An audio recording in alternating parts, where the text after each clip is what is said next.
Now we're going to continue learning about faith. And faith is trusting in what you can't see because of what you can see. Now let me set us up for today's Bible story. So, sometime after Jesus died and rose again from the dead, there was a guy named Saul.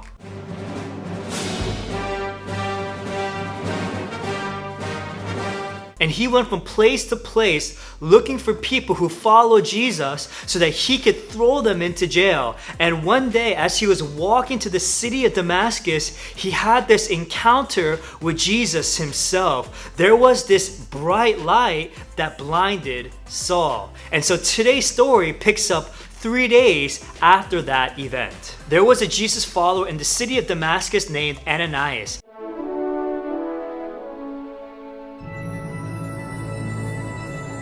And God called him out in a vision, telling him to go to the house of Judas on Straight Street to look for a man named Saul so that he could heal him of his blindness. Hold up. Remember, this is Saul that we're talking about.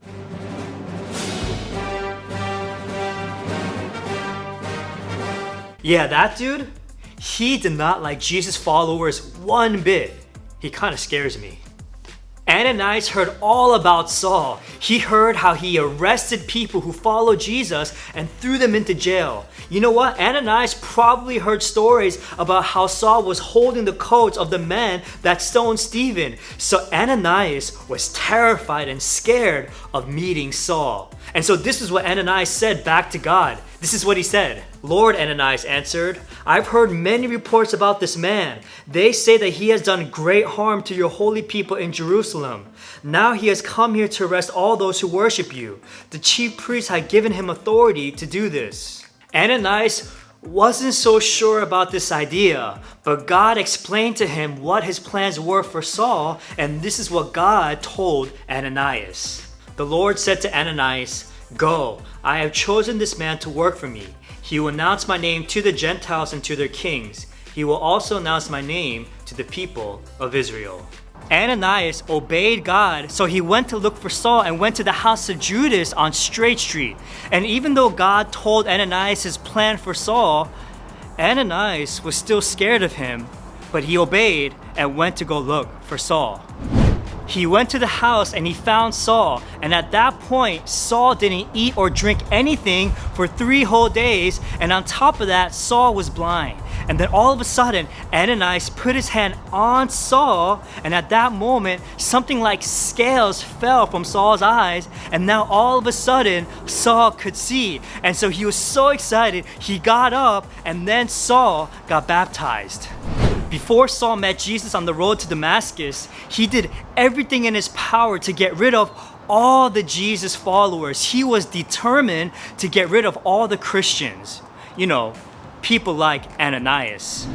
But now that he met Jesus, Saul was equally determined to share the good news of Jesus Christ. And so within days, he began to preach about Jesus in the Jewish synagogues, and there was nothing that was going to stop Saul's new mission. Saul was now a changed man. Before, he tried to silence all the Jesus followers, and now he was one of the prominent voices for Jesus. And everyone was amazed when Saul was teaching. They were so amazed that a lot of people began to believe in Jesus Christ. But then there were a couple of people who were not very happy about what Saul was doing, especially the governor of Damascus. He was really upset at Saul and his new mission. And so him and a bunch of other people plotted a way to capture Saul and to kill him. But thankfully, Saul's friends found out about that plot, and they helped Saul escape by lowering him in a basket outside a window outside the city walls. So Saul and his friends made it safely outside the city of Damascus, and they arrived at Jerusalem. And so Saul, what he wanted to do was he wanted to join the other Jesus followers in Jerusalem, but there was one huge problem. All the Jesus followers didn't want to meet Saul because they were afraid of him. Because the last time they heard about Saul, Saul was trying to kill them. Hey, can I get 1 cup of coffee? Hazelnut, yeah. All right, thanks. So there was one man by the name of Barnabas.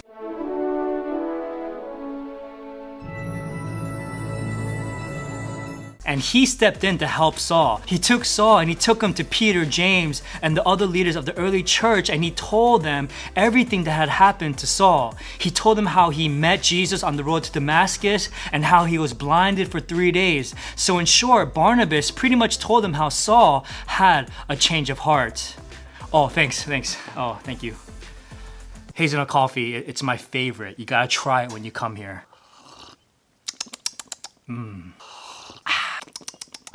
He explained to them that Saul was sharing the good news of Jesus Christ with so many people in Damascus. So Barnabas was trying to help them see that Saul was actually on the same team. And it was at that moment that all the Jesus followers welcomed Saul into the family.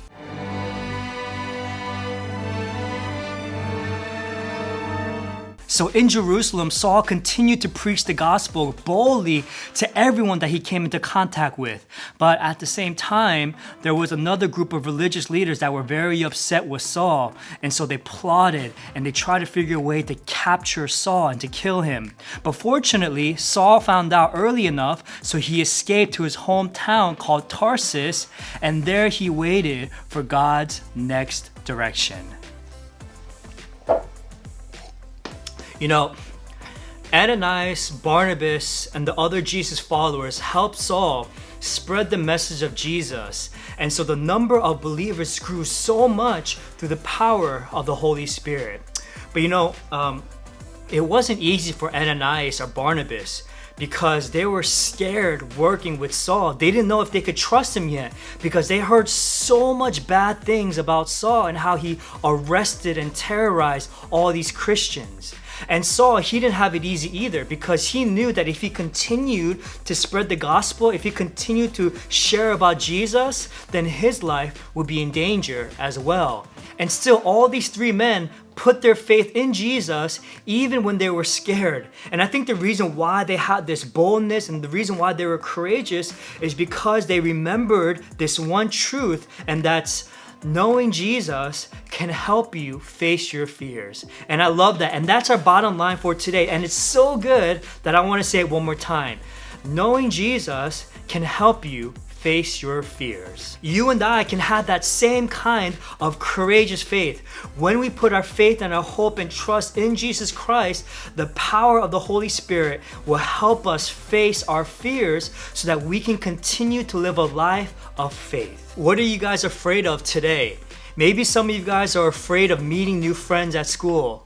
Or maybe some of you guys are afraid of coronavirus. I know for me, I'm afraid of failure and rejection. But whatever fears that you have, we can have the power and the help of the Holy Spirit to face those fears and to walk right through it because Jesus will be with us. And so I hope that you would remember our bottom line for today. And the bottom line is, knowing Jesus can help you face your fears. Let's end with a memory verse, and it comes from Hebrews chapter 11 verse 1, and it says this: faith is being sure of what we hope for. It is being sure of what we do not see. And so with that said, Pastor Tim out.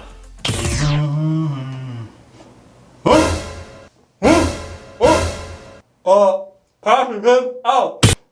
Pastor Tim out. Pastor Tim out. Wash your hands. Well, this is kind of awkward. Remember, always wash your hands. Pastor Tim out.